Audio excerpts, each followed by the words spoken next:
Hello students, till now you have seen how animals respond to stimuli. Now we will see how plants respond to stimuli. See, both plants and animals, all living beings respond to stimuli. Now see here, both plants and animals react to various stimuli around them. See, for example, see in higher animals you have respond to stimuli because they have nervous system you have seen central nervous system and peripheral nervous system, and an endocrine system means endocrine glands you have seen. In animals we have this nervous system and endocrine system. With the help of this system, these animals respond, higher animals including humans. No, but plants do not have nervous system or the endocrine system. They control their mechanism of control will be by some chemicals or hormones.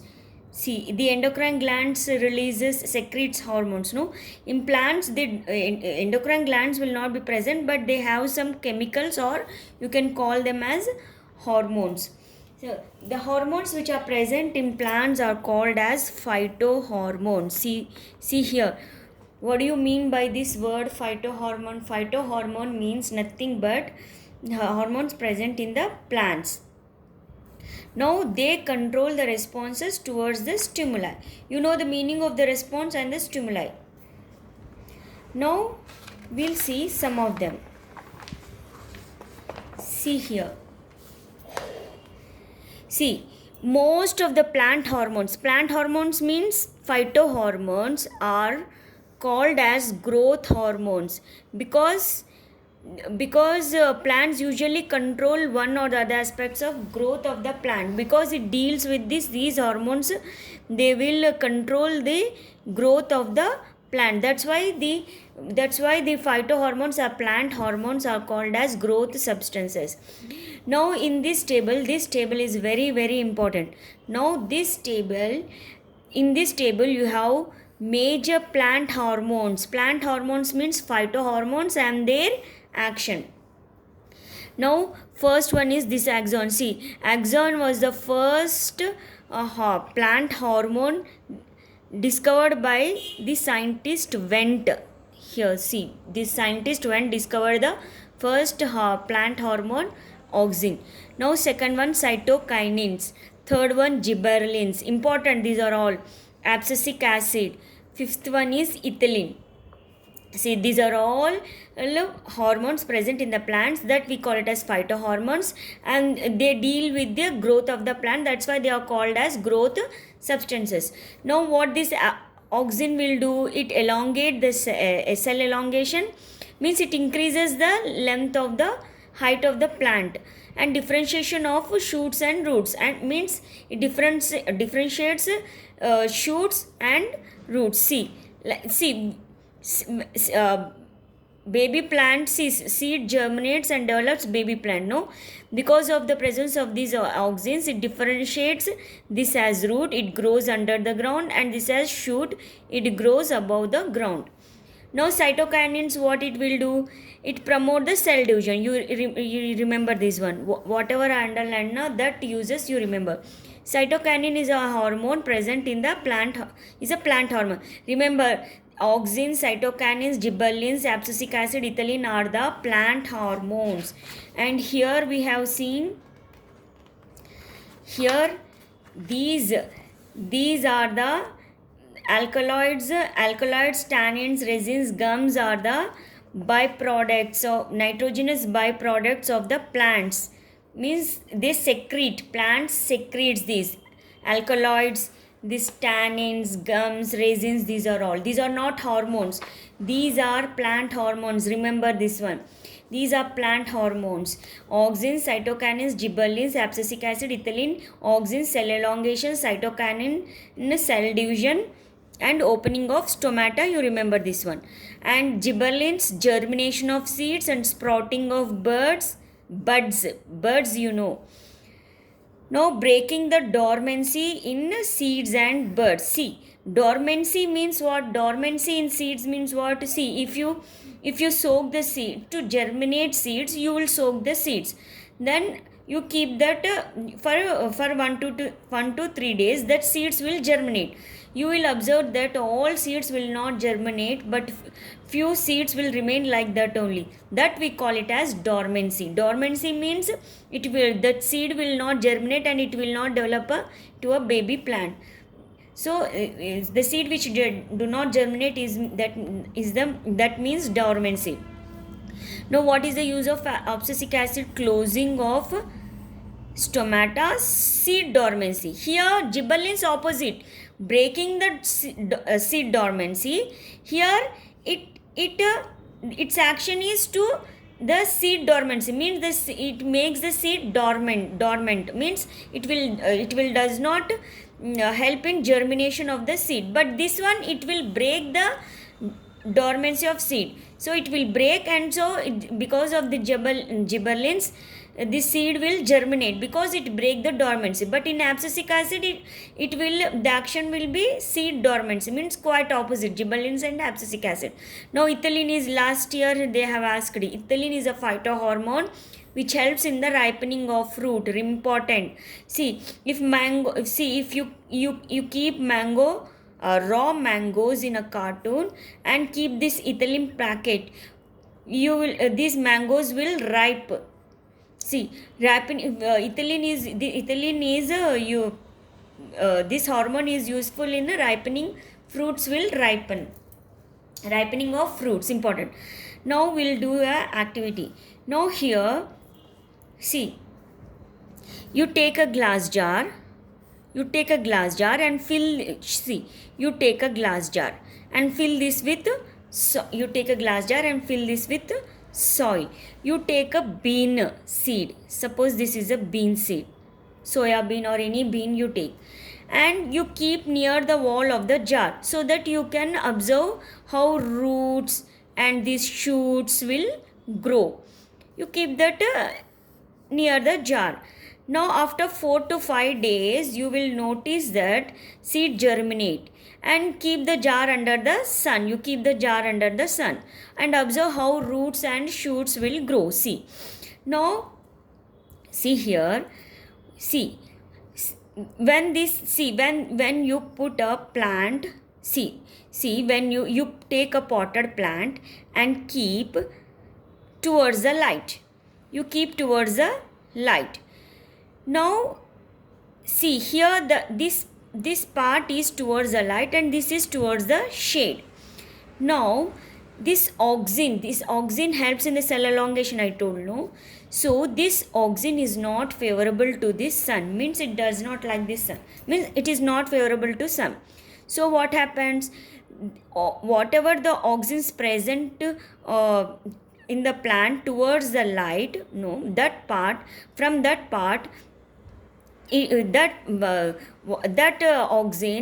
auxin will be collected on the shaded part. See, this is the shaded part. See here. Now here sun. This is towards the light and this is the shaded part. Now all the auxins, whatever the auxins is present, no, that will come to this will be collected here in the shaded part. So what is the function of the auxin? Because of auxin, cells grow faster. That's why here more cells will form. So here the weight will be more, but here no cell growth, because all auxins are collected here.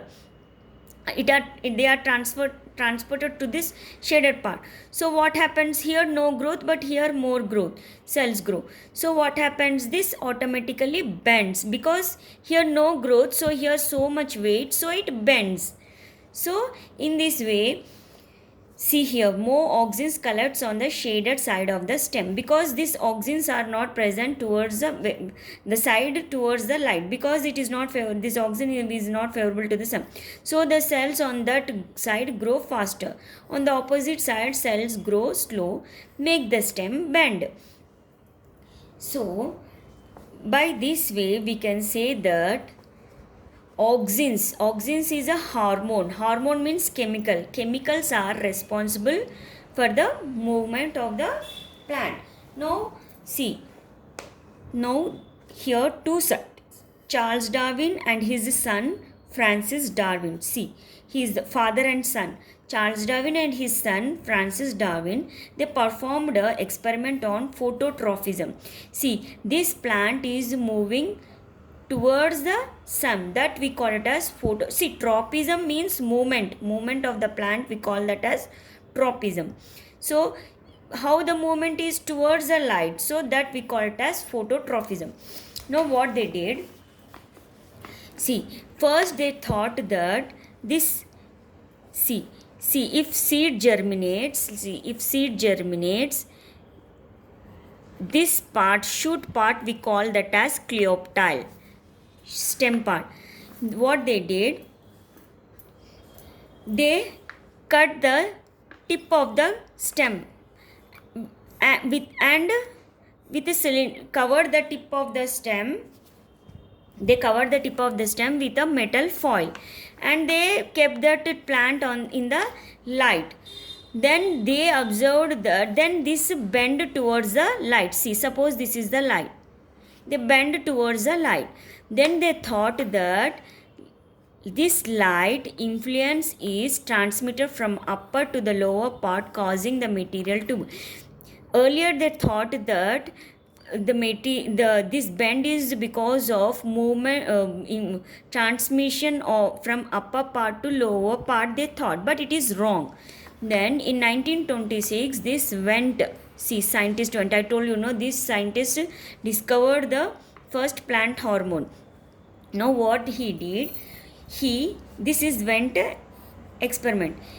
What he did, he went cut off cleoptile tips. See, he cut the cleoptile, this one, and he kept that on a agar, on a slice of agar, and left for an hour. Then he kept it on a agar, this cleoptile.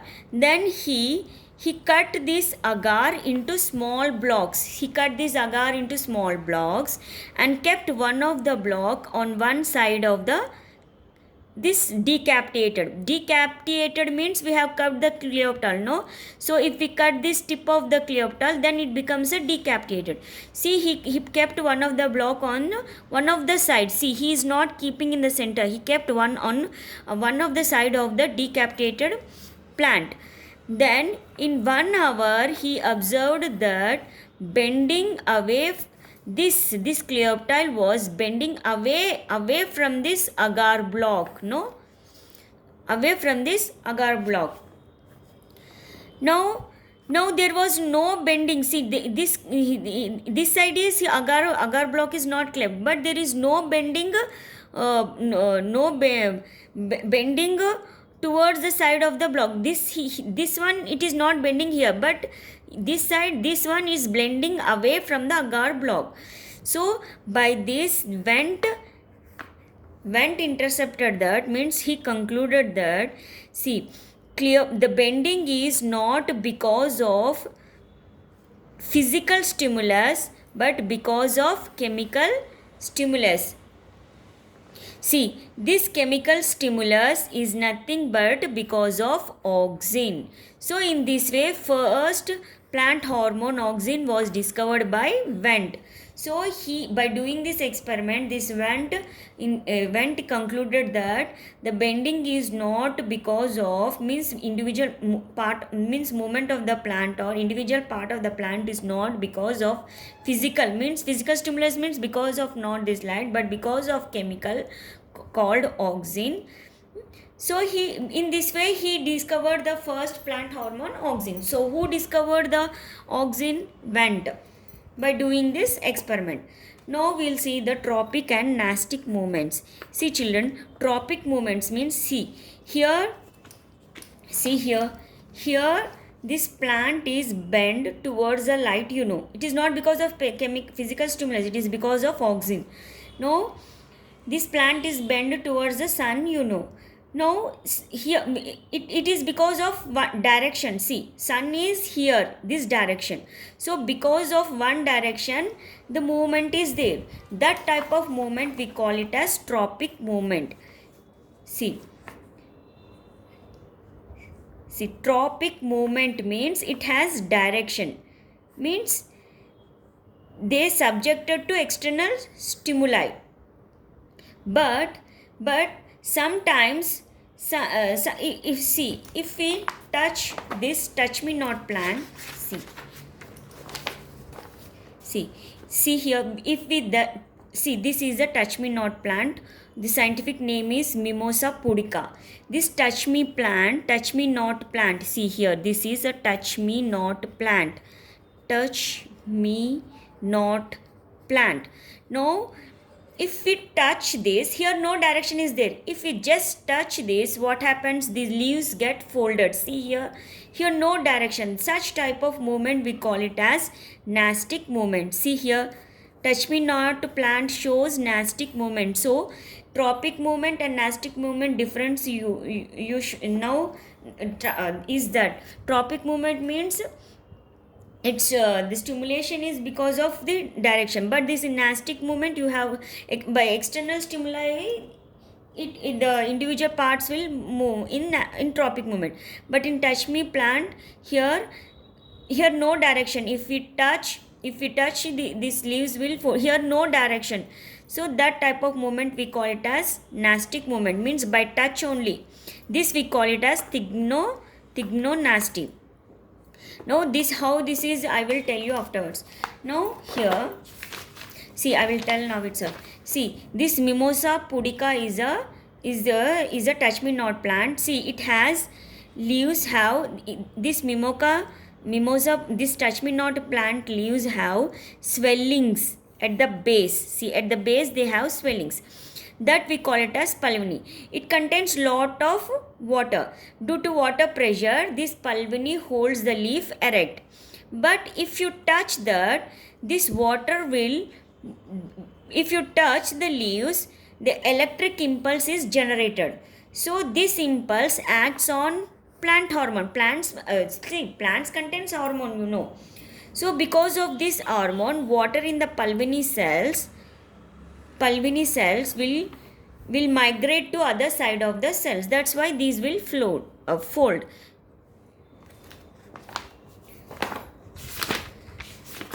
Now we were learning about this, studying about this tropic and nastic movements.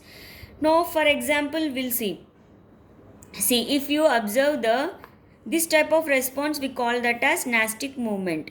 Means movement may not be determined by the direction of stimulus is called as nastic movement. Here no direction for the nastic movement. So for example, we'll see the growth of the creeper plant near the window. Creeper means money plant, climber.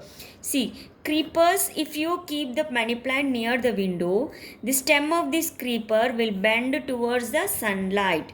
Now you know the reason. Such type of response of the plant is called phototrophism. See, the movement we'll see. See, movement mean tropic movements, you know. We'll see the tropic movement. See, phototrophism, that type of movement. See, you know, tropic movement has a direction. So in which direction this phototropism means stem of the plant or plant moves towards the light. Towards the light means phototrophism. Important. See, second one is geotrophism.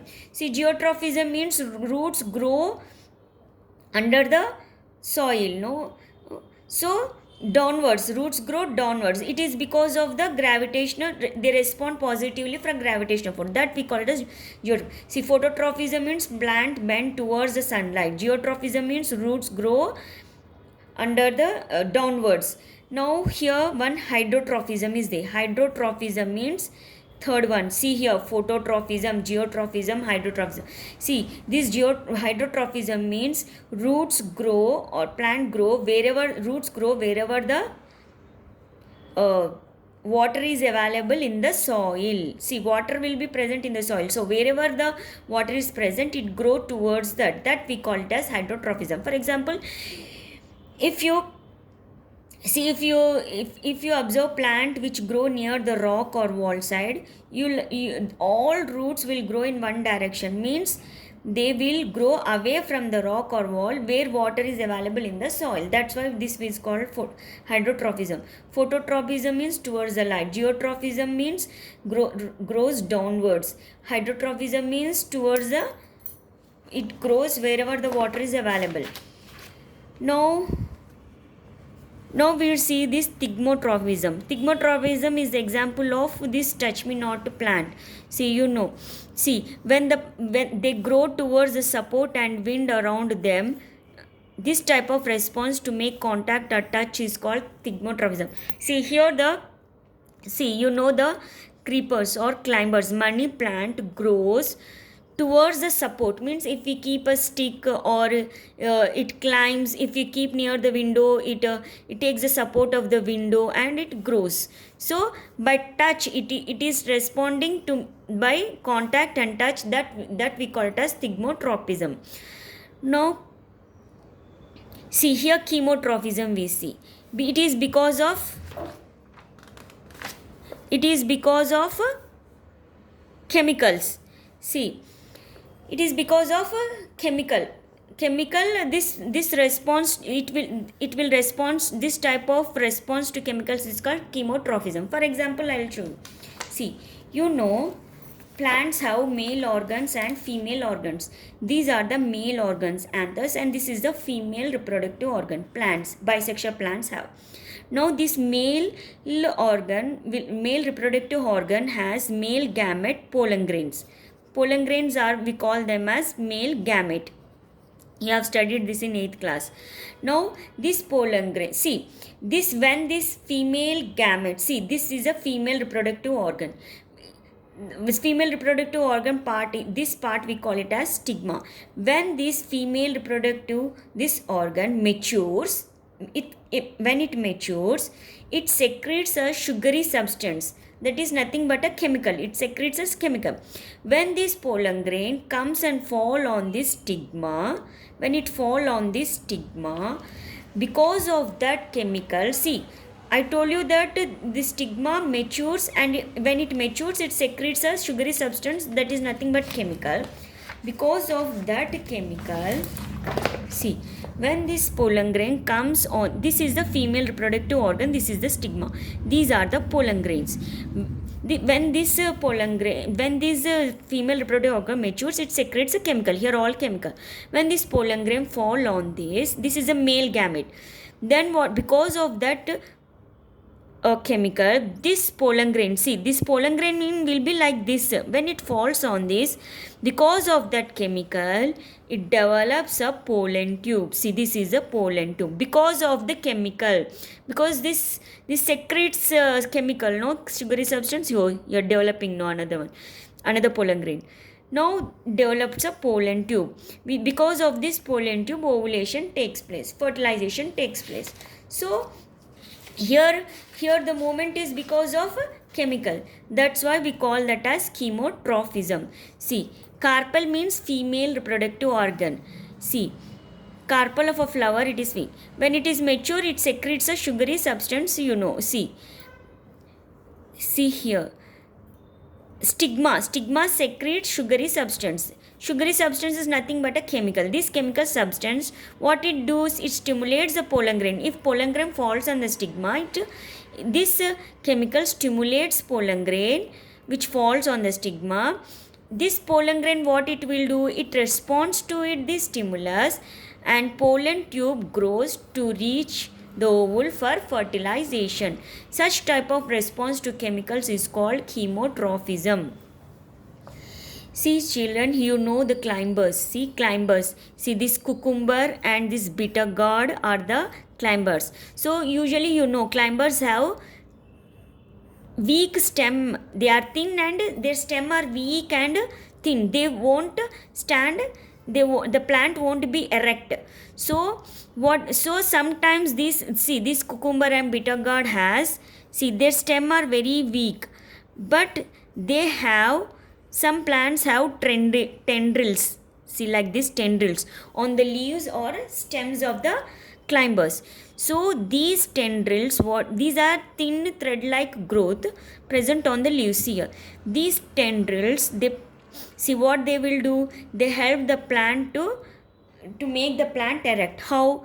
Means these tendrils will reach the support, means wherever there is a wall or a pole or whatever, or if we keep a stick, this tendril will reach that support and it will make this stem erect. So by touch, the movement is there, such type of the response is there, such type of response we call it as thigmotrophism. Touch means plants response by touch we call, or contact we call it as thigmotrophism. Plants response to chemical we call it as chemotrophism. Plants respond because of sunlight we call that as sunlight or any light, phototrophism. Plants grow under the ground or grow downwards we call it as geotrophism. Plants grow response wherever water is available we call that as hydrotrophism. Now you know the meaning of the tropic movement and the synastic movement means touch me not plant. It does not have direction, but tropic movements have direction of movement. Stimuli determines the direction of movement.